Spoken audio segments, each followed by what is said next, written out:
yang mungkin datang sekitar tanggal 30 hingga tanggal 31. Kami meminta atau memohon, karena ini kita adalah tuan rumah, mari kita siapkan yang terbaik di tempat kita. Ya, dari mulai sarana dan fasilitas yang ada kita perbaiki, karena nantinya mereka akan pulang membawa cerita.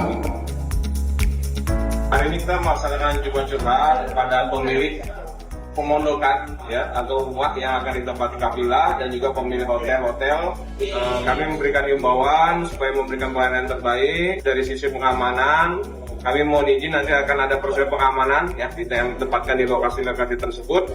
Menghimbau untuk memasang CCTV agar memudahkan dalam hal pengamanan. Nanti ada posko di masing-masing blok yang ditempatkan proses pengamanan. Mereka tugasnya patroli dan menindaklanjuti apabila ada laporan.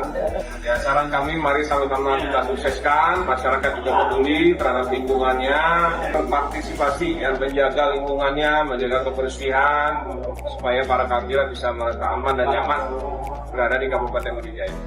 MTQ ke-37 di Kabupaten Pidijaya. Sukses, sukses, sukses.